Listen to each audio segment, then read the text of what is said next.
Hi, I'm Rob.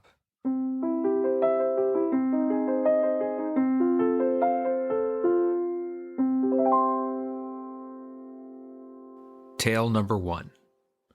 The omelet is a ruse. I was working in this restaurant in Georgia, and I had a coworker named Marty. She was in a bad situation.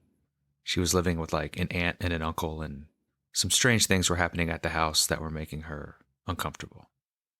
So she really wanted to move. She had a friend in Mississippi that wanted her to move in with her. All she had to do was get from Georgia to Mississippi. She had a car. The problem was she had never driven on an interstate before. The prospect of driving there alone terrified her. So the plan we came up with was that I would drive her in her car to Mississippi and then fly back. A customer at the restaurant bought my plane ticket with some frequent flyer miles they had, which was really nice. So one Sunday morning, we set off for Mississippi. We had been driving all day. We were on Interstate 59. We'd actually crossed into Mississippi at that point, and there was what sounded like an explosion, and the car just shot left. The tire had blown. It was terrifying. Fortunately, there were no other cars around. I was able to regain control and pull off the side of the road. I got out of the car to change the tire. I opened the trunk and immediately saw that the spare tire was flat. We were in the middle of nowhere, in Mississippi, late on a Sunday afternoon, with a shredded front left tire and a flat spare tire. It wasn't good. Luckily, I had roadside assistance with my car and called them, and they said they had one guy in the area. They were going to send him out, and he was going to try to inflate the spare tire first, and if that didn't work, we would figure something else out. He was currently on another call, and it could be up to 2 hours before he showed up. So we sat down to wait.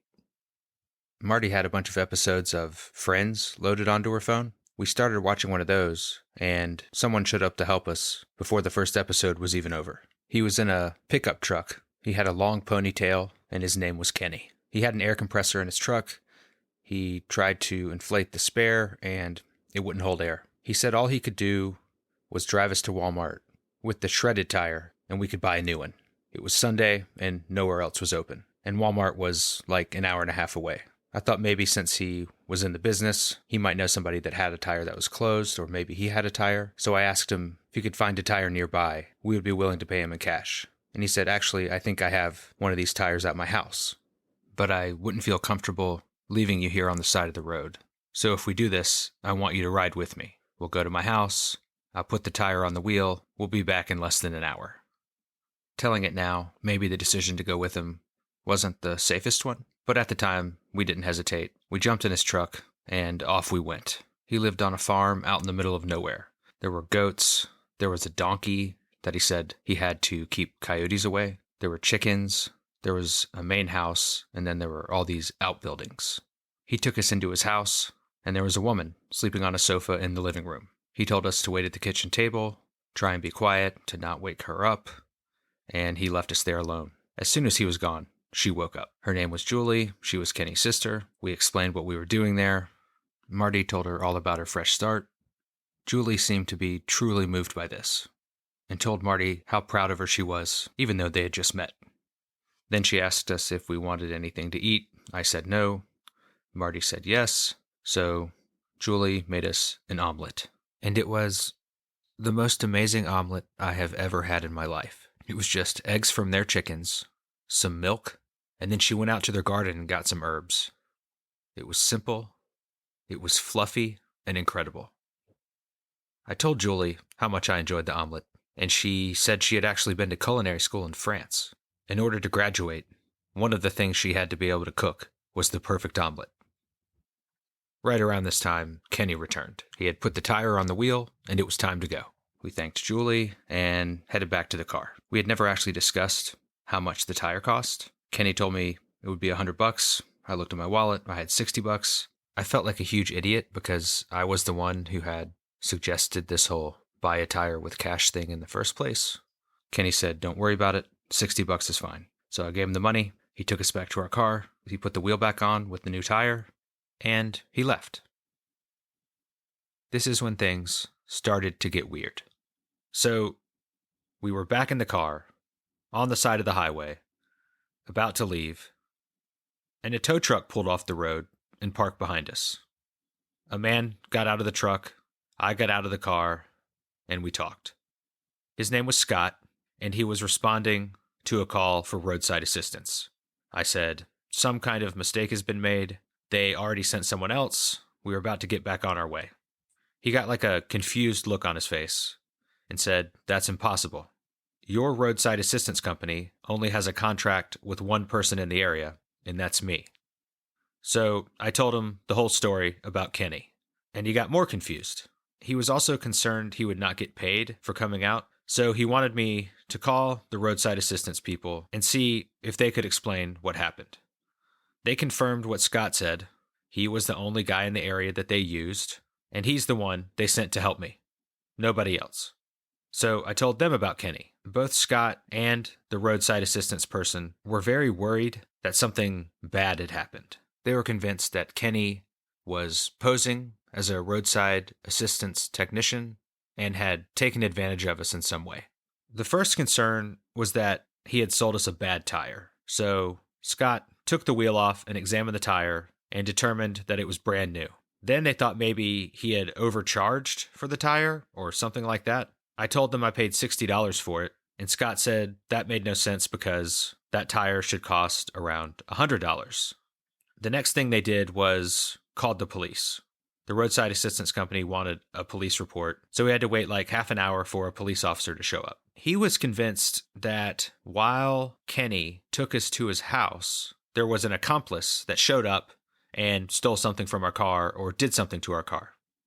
I had mentioned each time I told the story to Scott, to the police officer, and to the roadside assistance operator that Julie had made us the most amazing omelet I had ever eaten in my life while we were waiting for Kenny. Nobody cared. But in this scenario that the police officer had come up with, the omelet was a ruse. While we ate the omelet, Kenny was on the phone with the accomplice, talking him through the crime, or something like that. That would also mean that, like, Julie was in on it, and when we got there, she was asleep.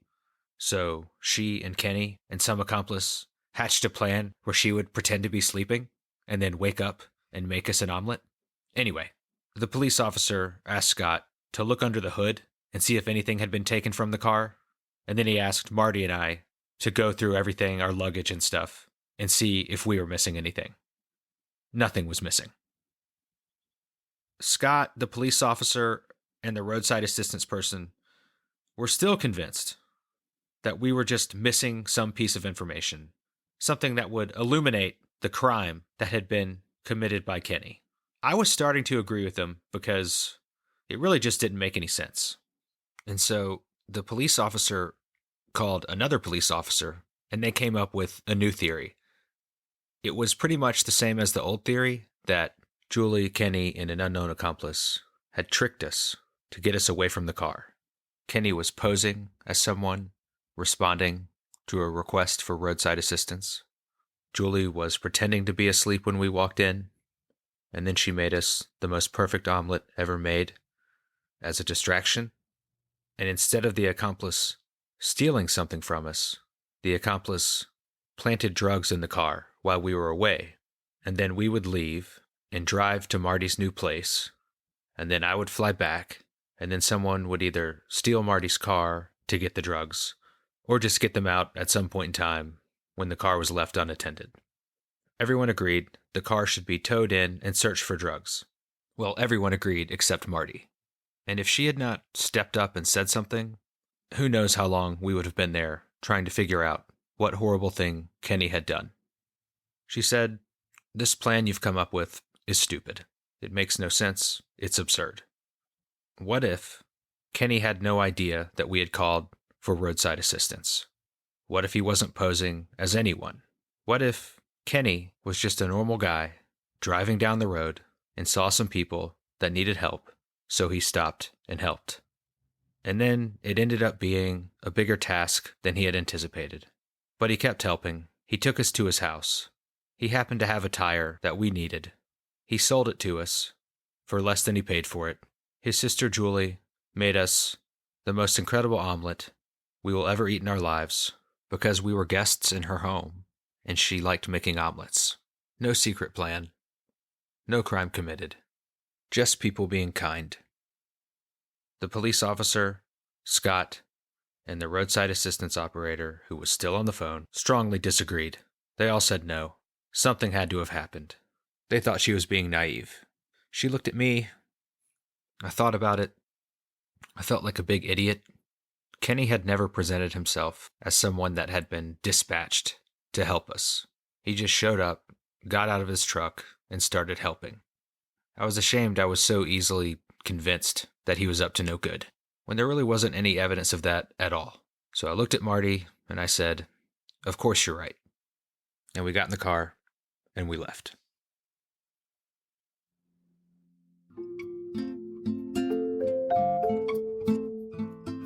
Rob Tells Tales is produced by me, Rob Tiffin. I had some additional editing help from Ben Lamb. The cover art is by Marcella Johnson. She also came up with the title. The end credits music is by Poddington Bear. You can find us on Instagram, Facebook, and at robtellstales.com. This podcast would have not been possible without Ben, Marcella, and Melanie. Thank you, and thanks for listening.